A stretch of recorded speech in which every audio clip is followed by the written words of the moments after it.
오늘 이렇게 온라인으로 저희 교회 나오신 분들 주의 이름으로 환영합니다. 항상 이런 사실 전도 중심의 예배는 다운타운 예배 중에서 거의 처음으로 해보는 것 같습니다. 다 같이 모일 수 있을 때 하면 더 좋겠지만 오히려 교회를 처음 오시는 분들은 이렇게 온라인으로 여러분들의 그 편안한 집 안에서 여러분들이 원하는 공간에서 온라인으로 참여해 보시는 것이 더 편하실 거라고 여겨져서 이번에 저희 교회에서 이렇게 아주 스몰하게 아주 간소하게 준비해 보았습니다. 저희가 원래는 이 다른 이제 설교 시리즈가 있는데 오늘은 이렇게 교회 처음 나오시는 분들이나 또 하나님이 아직 누구신지 모르시는 분들을 위해서 특별하게 우리 오늘 말씀을 준비해 보았습니다. 여러분 잘 들어주시고 그리고 오늘 말씀을 통해서 정말 하나님이 누구신지 조금이라도 알게 되는 역사가 일어나게 되기를 간절히 원합니다. 하나님은 누구신가? 하나님이 누구신지 알기 원하신다면 예수님의 말씀을 들어야 합니다. 히브리서 1장 3절 이 말씀에 보면 예수님에 대해서 이렇게 나옵니다. 예수님은 하나님의 영광의 광채시요 그 본체의 형상이시라. 말이 좀 어렵죠? 영어가 조금 더 쉬운데요. He is the radiance of the glory of God and the exact imprint of His nature. 그러니까 하나님의 하나님 되심을 가장 잘 보여주는 imprint, 형상이 바로 예수님이다 라고 하는 것이죠. 만약에 하나님이 태양이시라면 예수님은 그 태양이 내뿜는 radiance, 태양이 내뿜는 빛이라고 하는 거죠. 그 빛이 있기 때문에 우리는 태양이 저기 있구나 아는 것이고 그 빛으로 말미암아 다른 것들도 볼 수 있게 되는 것입니다. 하나님에 대한 가장 정확하고 객관적인 정보를 얻기 원하신다면요, 여러분 아까도 말씀드렸지만 예수님을 찾아가셔야 합니다. 사람들이 하나님은 이렇다더라 저렇다더라 이렇게 경험담처럼 이야기해 주는 것도 좋지만 사실은 좀 주관적일 수 있어요. 하나님을 믿고 예배한다고 하는 이 교회에 가면 내가 하나님을 알 수 있지 않을까? 원래 그래야 되는데 사실 교회도 하나님을 올바르게 대변하지 못할 때가 더 많이 있는 요즘이 아닌가 생각을 해봅니다. 교회가 앞장서서 하나님의 얼굴에 먹칠을 하고 하나님의 이미지를 왜곡하고 실추시킬 때도 있죠. 코비드-19 팬데믹 기간에는 어떻게 보면 기독교가 모이는 것을 중시하고 교회가 이렇게 교회에 모이고 같이 예배 드리는 것을 너무나 좋아하는, 그게 너무 또 중요한 기독교이기에 이 세상 사람들로부터 적지 않은 오해를 사기도 했습니다. 왜 저렇게 목숨을 이렇게 걸어가면서 사회의 사람들을 혼란에 빠뜨리고 위험에 빠뜨려 가면서 저렇게 모이려고 할까? 이해하지 못하면 사실은 좀 이해하기 힘든 교회의 모습들인 것이죠. 하지만 여러분, 대부분의 교회는요, 제가 아는 대부분의 교회는 이웃을 내 몸과 같이 사랑하라 라고 말씀하셨던 예수님의 가르침에 의거하여서 바이러스의 확산을 막기 위해 자발적으로 온라인 예배 아니면 가정 예배로 전환하였습니다. 대면 예배를 지금 저희 교회도 드리지 않고 있습니다. 큰빛교회, 다운타운 본교회도 마찬가지죠. 오히려 이 팬데믹 상황 가운데 이 교회는 교회가 잃어버리고 있었던 본질, 교회가 왜 이 세상에 존재해야 할까, 이런 고민들을 사실은 많이 하게 된 기회가 되었어요. 이기적으로 자기 자신만 생각하는 신앙, 여러분 그것은 온전한 신앙이라고, 온전한 기독교라고 생각할 수 없는 것입니다. 그런 기독교라면 저라도 믿지 않겠고요, 저라도 다른 사람에게 이야기해 주지 않을 것 같습니다. 기독교는 나만 구원받고 하나님이 주시는 복을 나만 누리면서 다른 사람이 어떻게 되든 나는 상관없다는 식의 이 개인주의적인 사고방식에 정면으로 도전하는 그런 그 종교야말로 사실은 기독교라고 하는 거죠. 신자들이 어떻게 보면 그렇게 개인적으로 예수님 믿는다는 사람들이 그렇게 이기적으로 살 때 그런 모습들 때문에 사실은 하나님이 누구신지를 드러내지 못하고 사는 우리의 모습이 되지 않을까 생각이 되는 것이죠. 사랑으로 이웃을 돌보고 좋은 것이 있으면 함께 나누고 그리고 정말 하나님이 누구신지에 대해서 사람들과 함께 이야기하고 나누는 모습이 기독교의 진짜 모습, 진짜 본질적인 모습이라고 우리는 알고 있습니다.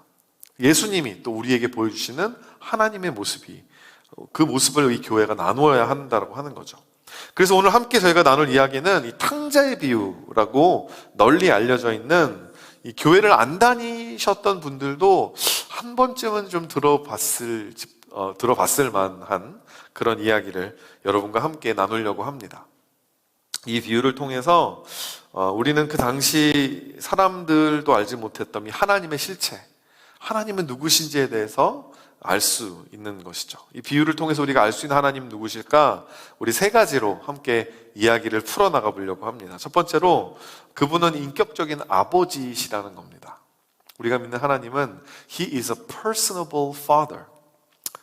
누가복음 15장 11절 말씀, 우리 본문의 비유가 이렇게 시작되죠. 또 이르시되 어떤 사람에게 두 아들이 있었다.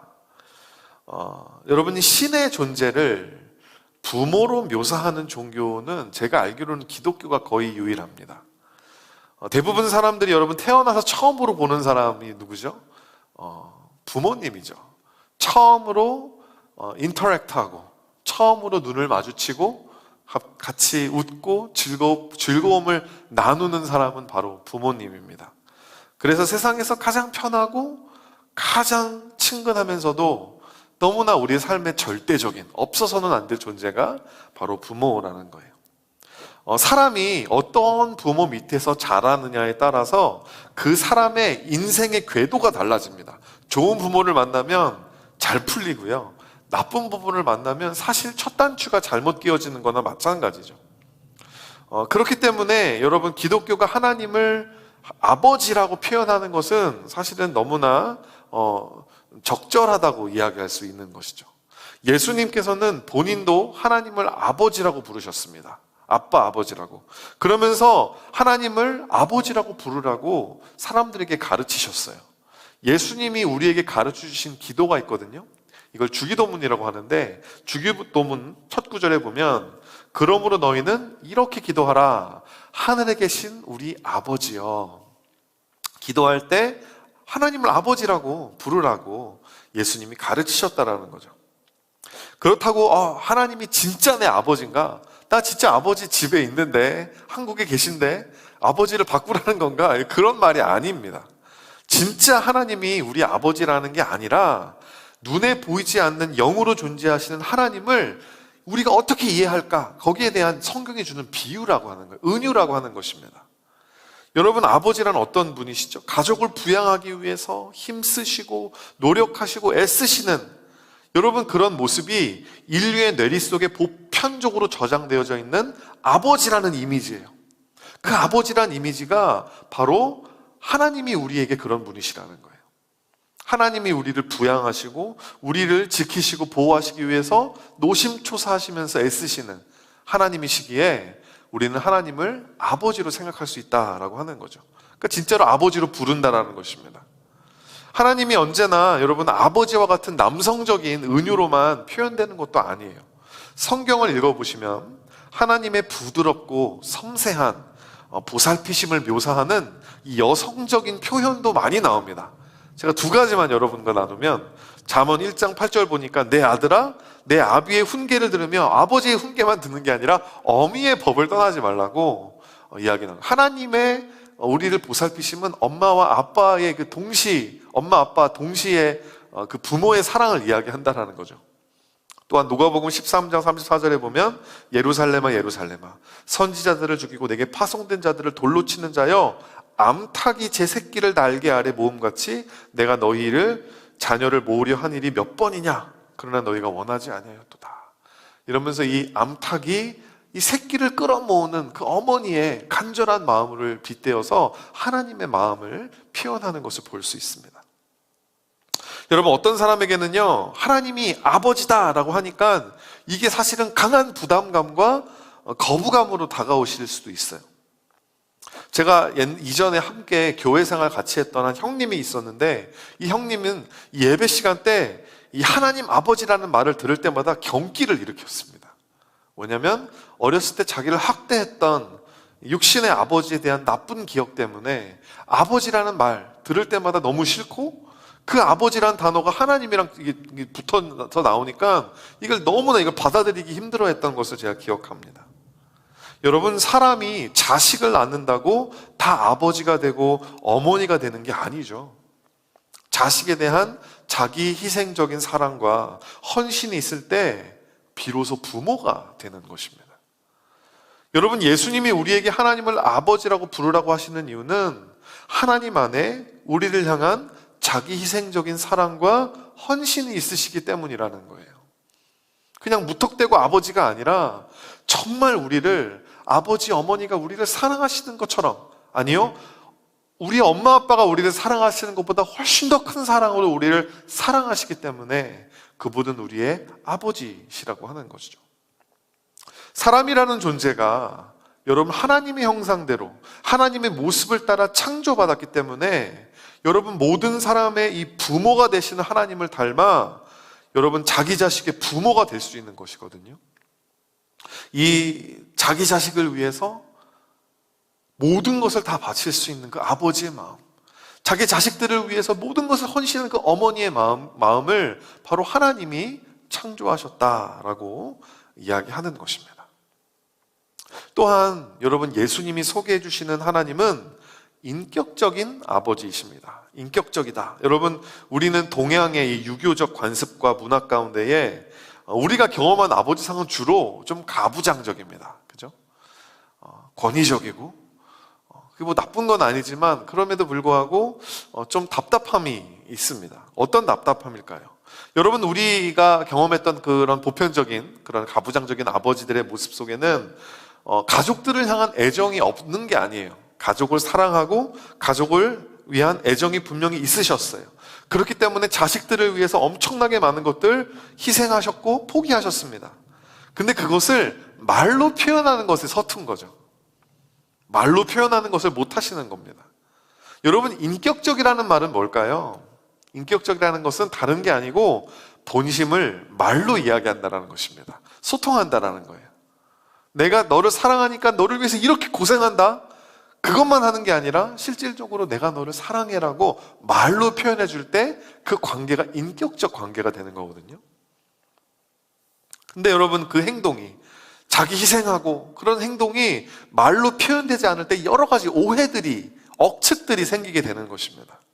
여러분, 평생 자신을 위해서 헌신한 아버지에게 어떤 자식이 아버지가 나한테 해준 게 뭐가 있어요? 라고 막 대든다면 그 자식의 마음에는 어떤 마음이 있는 것이냐면, 아버지가 나를 위해서 희생한 거 다 아는데 아버지는 단 한 번도 내 눈을 쳐다보고 나를 꼭 안아주면서 아들아, 딸아, 사랑해, 이렇게 한 번도 나한테 해주신 적이 없다라는 거예요.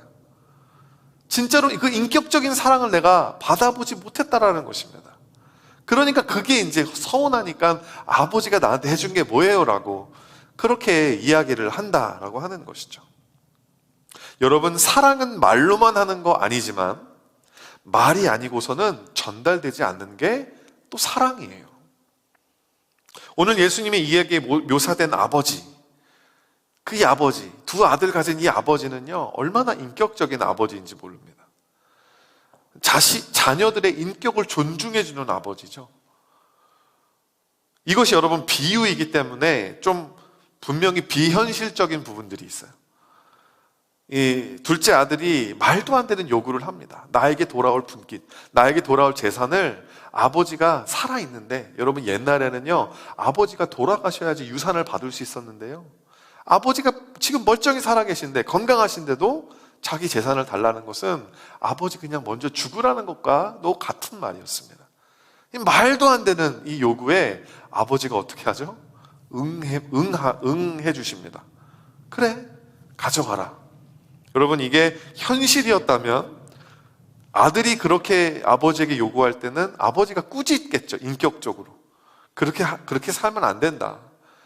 너의 삶 가운데 그런 길이 옳은 길이 아니다라고 만약에 현실적인 이야기였다면 꾸짖고 그렇게 하지 않으셨겠지만, 여러분, 이 이야기에 나오는 아버지는 그 아들의 결정을, 그 아들의 의사를 이렇게 존중하는 거예요. 예수님이 지금 이 비유를 통해서 무엇을 말씀하고 계신 거죠? 하나님 아버지께서 우리가 생각하는 것보다 훨씬 더 인격적으로 우리와 관계하기 원하시는 하나님이시라는 것입니다.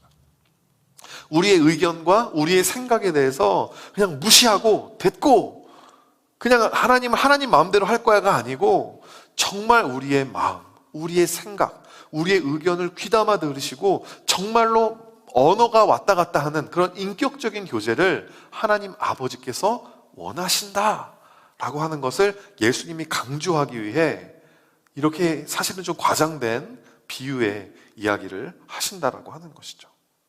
여러분, 때로는 우리가 생각이 어긋날 수 있습니다. 잘못된 생각을 하고 일시적인 감정에 욱하는 마음으로 뭔가를 이야기하고 또 잘못된 의지를 가지고 이야기를 할 때도 있지만 그런 우리의 잘못된 모습조차도 예수님은, 하나님은 인격적으로 받아들이시면서 인격적으로 바로 잡아주시는 인격적인 아버지시라는 것. 그게 바로 우리가 예수님을 통해 만나게 되는 하나님인 것입니다.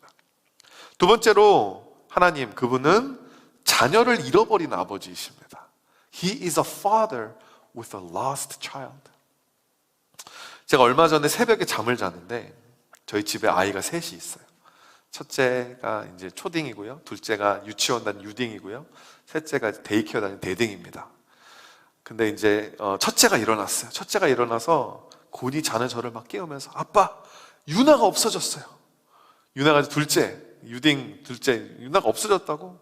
원래 저희 첫째랑 둘째가 같은 방에서 자는데 자기가 화장실 가려고 일어났다가 보니 옆에 동생이 없더라는 거예요. 그래가지고 저희 거실에도 가보고 부엌에도 가봤는데 그 집을 뒤져봤는데 아무 데도 없다고. 아빠, 동생이 없어졌다고 지금 이제 막 이렇게 저를 깨우는 거죠. 저도 이게 무슨 일인가 이러고 비몽사몽 일어나서 찾아봤어요. 진짜 없더라고요. 아무 데도 없더라고요.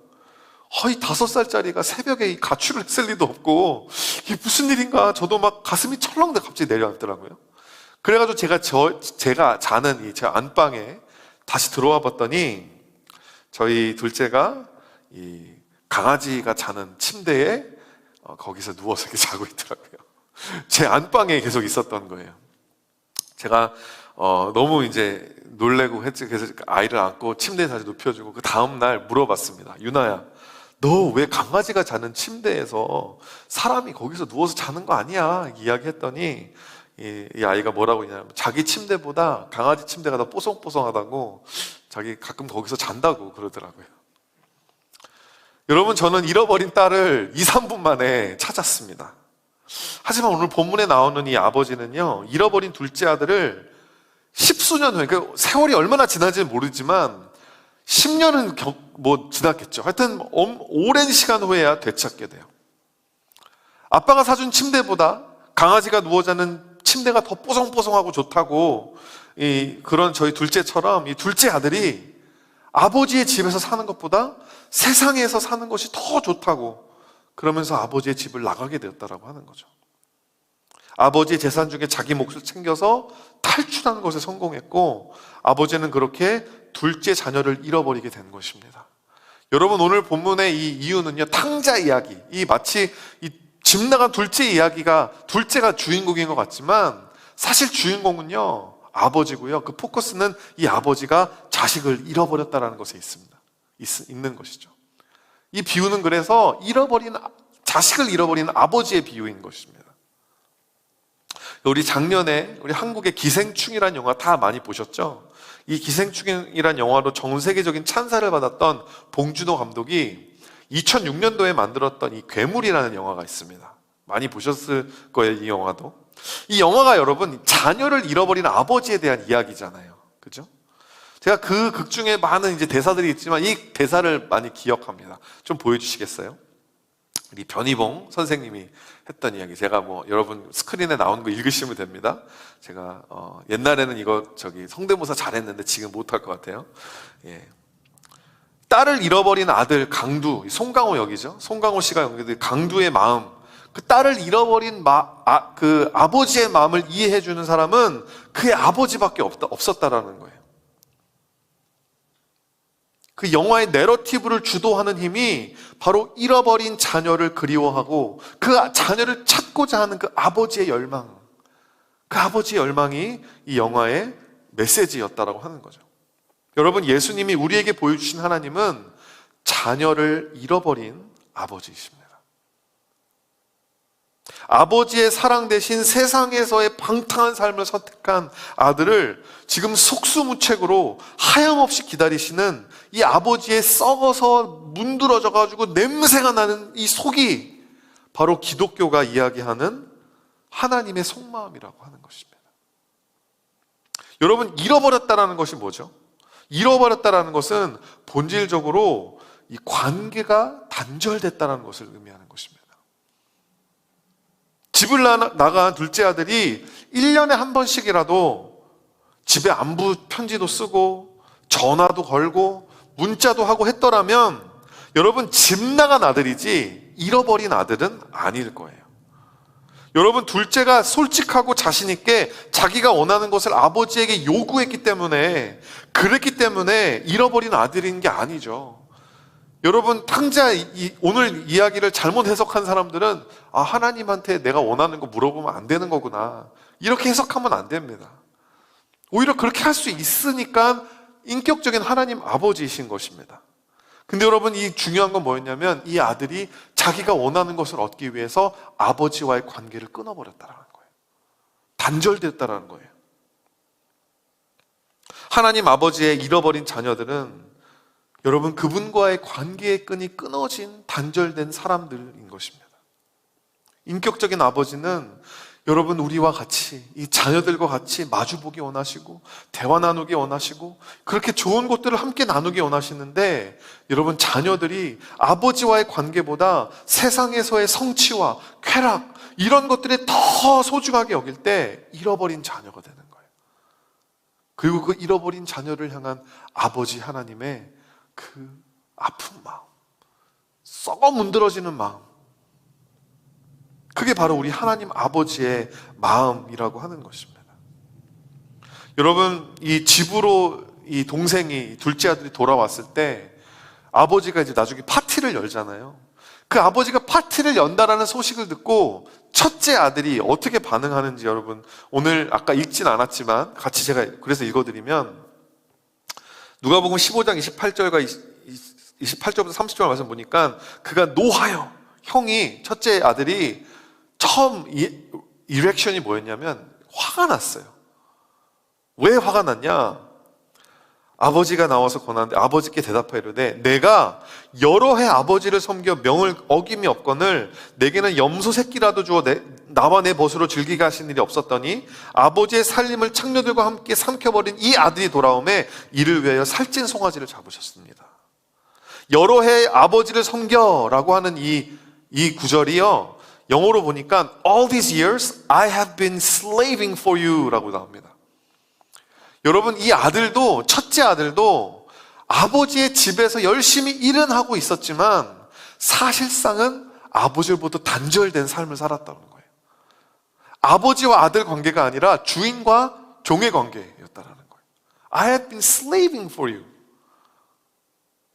뭐죠? 둘째 아들은 그래도 솔직하게 재산 달라고 요구라도 할 수 있었지만 첫째 아들은 그럴 용기가 없었기 때문에 아버지가 죽을 때까지 기다리면서 꾸역꾸역 일하면서 아버지와 대화하지 않으면서 아버지와의 그 단절된 관계 가운데, 여러분, 그래서 이 비유가 자녀들을 잃어버린 아버지의 비유라는 거예요. 이 아버지는 둘째 아들만 잃어버린 게 아니라 첫째 아들도 잃어버렸다라고 하는 거죠. 여러분, 잃어버린 자녀는 이 교회 밖에만 있는 게 아니더라고요.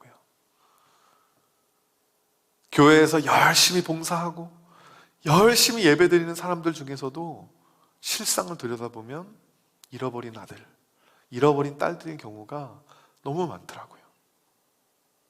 그래서 오늘 말씀은요, 교회 처음 나오신 분들 뿐만 위해서가 아니라 여러분 교회 생활 오래 하신 여러분들을 위한 말씀이기도 합니다. 여러분, 하나님 아버지와 관계하고 계십니까? 아니면 여러분도 첫째 아들과 같은 잃어버린 아들이 아닌가요? 어떤 목사님이 이렇게 설교하시더라고요. 만약에 첫째 아들이 아버지와의 인격적인 관계가 살아 있었다면, 그래서 아버지의 마음이 그 둘째 아들을 향한 그 그리운 마음, 사무친 마음, 아들을 잃어버린 그 아버지의 그 썩어 문드러져 가는 마음을 첫째 아들이 요만큼이라도 알았다면 첫째 아들은 나가서 동생을 찾아왔을 것이다. 근데 여러분, 첫째 아들은 아버지의 마음 몰랐어요. 알려고도 하지 않았어요. 왜? 아버지와 관계가 없었거든요.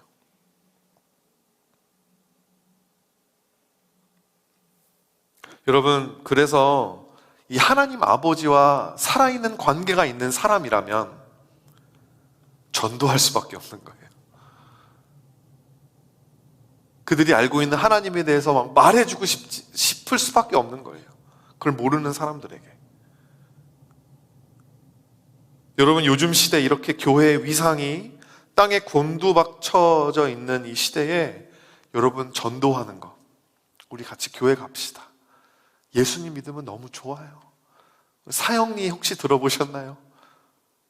여러분, 이런 거 하는 거는 여러분, 우리도 알아요. 이게 얼마나 쉽지 않은 것인지, 얼마나 많은 오해와 비판을 감수해야 하는 일인지 저희도 잘 압니다. 하지만 잃어버린 자식을 생각하시면서 오매불망 그들을 속수무책으로 기다리시는 하나님 아버지의 마음을 알기 때문에 이걸 전하지 않을 수 없는 거예요. 나가서 그 잃어버린 내 동생을 찾아오지 않을 수 없는 거예요.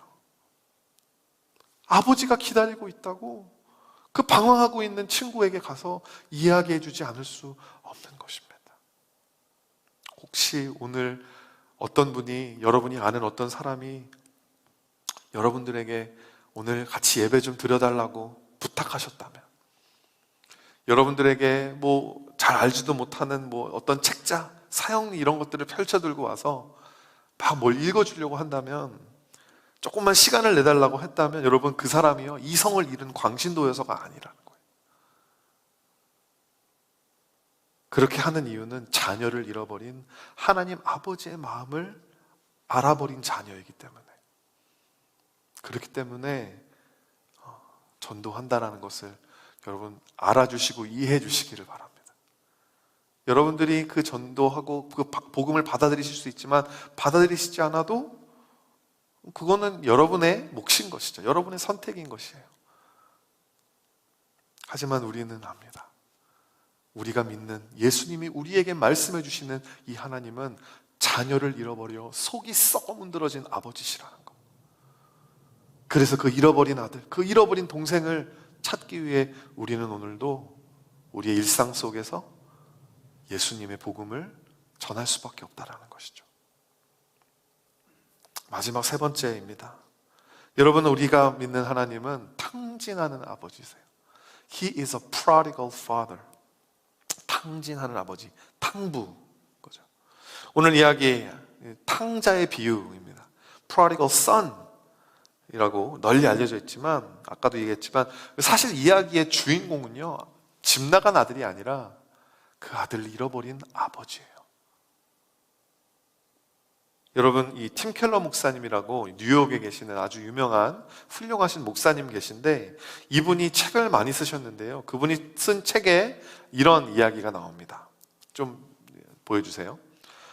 흔히 탕자로 번역되는 문구의 형용사 prodigal은 제멋대로 군다라는 뜻이 아니라 메리엄 웹스터 대학생용 사전에 따르면 무모할 정도로 씀씀이가 해프다라는 뜻이다. 하나도 남김없이 다 쓴다는 의미다. 그러므로 이 단어는 비유 속의 둘째 아들만이 아니라 아버지를 수식하는 말로도 어울린다. 비유 속의 아버지는 예수님이 아주 잘 아셨던 하늘 아버지를 상징한다. 사도 바울은 하나님께서 그리스도 안에 계시사 세상을 자기와 화목하게 하시며 그들의 죄를 그들에게 돌리지 아니하시고 라고 썼다. 예수님이 우리에게 보여주는 하나님은 앞뒤 재지 않고 아낌없이 다 내주시는 분이다.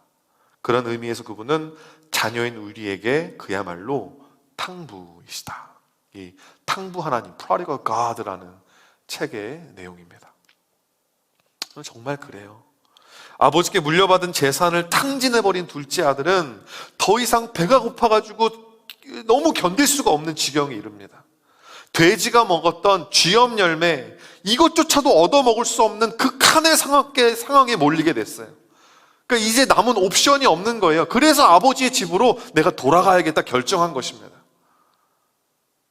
여러분 생각해 보세요.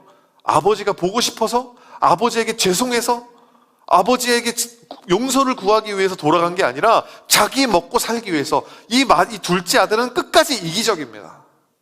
끝까지 자기밖에 몰라요. 근데 본인이 한 짓이 있거든요. 아버지의 마음의 대못을 받고 나왔거든요. 뻔뻔하게 돌아갈 수가 없는 거예요. 그러니까 치밀하게 계산을 하고 치밀하게 이 대사를 준비하기 시작합니다. 내가 아버지에게 돌아가서 이렇게 말해야겠다. 뭐라고 이야기하냐면, 내가 일어나 아버지께 가서 이르기를, 아버지, 내가 하늘과 아버지께 죄를 지었사오니 지금부터는 아버지의 아들이라 일컬음을 감당하지 못하겠나이다. 나를 품꾼의 하나로 보소서. 내가 이제는 아들 자격은 박탈된 거 당연하니까 난 차라리 그냥 품꾼으로 아버지 밑에서 일하겠습니다 라고 아버지와 흥정을 시도하려고 한 거죠. 아버지가 인정 많은 아버지라는 걸 알았기 때문에 자기를 내치진 않을 것 같거든요. 가가지고 이렇게 그 계산을 해가지고 마지막까지도 너무나 이기적으로 계산적으로 얄밉지 않으세요? 여러분, 그렇게 돌아온 아들을 맞아주시는 이 아버지의 모습을 살펴봅시다. 오늘 본문의 20절 말씀, 아직도 거리가 먼데 아버지가 그를 보고 측은히 여겨 달려가 목을 안고 입을 맞추니, 그 의기양양하게 집을 떠났던 아들의 뒷모습을 하염없이 바라봤던 그 아버지가 이제는 그지가 되어가지고 집으로 돌아오는 아들을 보고 있는 거예요. 근데 여러분, 그 의기양양하게 떠나는 그 아들의 뒷모습, 그리고 거지가 돼서 돌아오는 아들, 여러분 비슷할까요? 너무나 다른 모습이었을 거예요. 아주 그냥 피골이 상접해서 아주 살이 쪽 빠져가지고 완전 거지가 돼서 돌아오는데 어떻게 알아볼 수 있겠어요? 근데 아버지는 알아봤다라는 것입니다. 여러분, 거리가 아직 먼데도 아버지는 그 아들을 알아보셨다라는 거예요. 어떻게 알아볼 수 있었을까요? 매일 나와서 기다리셨거든요. 매일 나와서 저 동구밭에 그 길로 아들이 돌아오는 것을 매일 상상하시면서 거기서 그 아들을 기다리셨거든요. 어떤 모습으로 돌아올까? 어떤 말을 할까? 매일매일마다 그 아들이 돌아오는 모습을 마음속에서 그렸다가 지웠다가, 그렸다가 지웠다가, 또 소망했다가 절망했다가, 소망했다가 절망했다가, 수없이 많이 그렇게 그 아들이 돌아올 그 날을 상상해 봤을 아버지. 그랬기 때문에 그 아들이 거리가 먼데도 한눈에 알아본 것입니다. 아들이 언젠가는 돌아올 것이라는 미련을 버리지 못하는 아버지의 눈가에는 해가 지날수록 눈주름이, 잔주름이 더해지고 어느새 머리가 하얗게 센 노인네가 되었었겠죠. 주변 사람들의 시선 또한 곱지 못했을 거예요. 아유, 얼마나 애비가 저렇게 못났으면 이제 아들을 저렇게 방치하고 아들한테 저렇게 놀아나는 인생을 살까. 아유, 딱한 양반. 여러분, 이 아버지는요, 잃어버린 아들을 기다리면서 그 오랜 세월을 그렇게 탕진했어요. 아들을 기다리는데 허비해버린다고 하는 것입니다. 그리고 이 아들을 알아본 아버지는 그를 측은하게 여겼어요. 불쌍하게 여긴 거죠. 여러분, 누군가를 진짜 사랑하잖아요. 정말 사랑하는 사람이 또 나에게 상처를 주잖아요. 정말 사랑하면요, 그 사람이 미운 게 아니라 불쌍해요. 불쌍해요. 오죽하면 나한테 저럴까? 너무 불쌍해서 그 아들한테 달리기 시작합니다. 여러분, 그 당시 팔레스타인 지역의 문화는 우리에게 익숙한 이 조선시대 문화와 많이 닮아 있어요. 양반은 뛰지 않습니다. 그럼에도 불구하고 이 아버지가 이 아들을 향해 달렸다고 하니까, 이 얼마나 반가웠으면, 얼마나 보고 싶었으면 그랬을까? 여러분, 우리가 그렇게 생각하지만 이 한 성경학자의 해석에 따르면 이유가 다른 데 있대요. 이 아버지가 뛰었던 이유가. 우리 구약으로 잠깐만 돌아가면, 구약 21장 18절에서 21절을 보면 이런 대목이 나옵니다. 사람에게 완악하고 패역한 아들이 있어 그의 아버지의 말이나 그 어머니의 말을 순종하지 아니하고 부모가 징계하여도 순종하지 아니하거든. 이런 패륜적인, 이 오늘 비유에 나오는 둘째 아들과 같은 그런 사람이 있으면 그 성읍의 모든 사람들이 그를 돌로 쳐 죽일지니 내가 이같이 너희 중에서 악을 제하라. 그 공동체에 이런 죄악은 있으면 안 된다. 그런 죄를 짓는 사람이 있으면 성읍에 있는 모든 사람이 돌로 쳐서 죽이라고 명령하는 이런 율법이 있습니다. 이 아버지가 율법을 알았을 거예요. 행여라도 아들이 집으로 돌아오는 길에 저거 그 집 둘째 아들 아니야? 그 망나니, 그 배은망덕한, 혹시라도 사람들이 아들에게 돌을 던지면 아버지가 대신 맞아주기 위해서, 그러기 위해서 아버지가 아들을 보는 순간 그게 너무 불쌍해서 전력 질주로 뛰셨다라고 하는 거예요. 행여라도 누가 돌을 던지면 내가 대신 맞아주기 위해서. 자기 아들을 위해서는 체면을 물론 자기의 안전과 생명까지도 탕진해버리는 아버지. 이렇게 다시 만난 아들이요, 아버지의 마음 몰라요. 자기가 준비해온 대사가 있잖아요. 그 대사를 막 읊기 시작합니다. 내가 하늘과 땅에, 이러면서 뭐라고 하냐면 21절 24절입니다. 아들이 이르되 내가 하늘과 아버지께 죄를 지었사오니 지금부터는 아버지의 아들이라 일컬음을 감당하지 못하겠나이다. 그 다음에 해야 할 말이 있잖아요. 나를 아들이 아니라 품꾼으로 여겨달라는 말을 해야 되는데, 여러분 여기서 이 아버지는 사오정이 돼요. 아무것도 안 들리는 거예요. 아들이 뭐라고 하는지 지금 전혀 신경이 쓰이지 않아요. 아버지는 아들이 돌아왔다는 사실 때문에 이렇게 이야기하십니다. 하나, 아버지는 종들에게 이르되 제일 좋은 옷을 내어다가 입히고 손에 가락지를 끼우고 발에 신을 신기라. 그리고 살찐 송아지를 끌어다가 잡아라. 우리가 먹고 즐기자.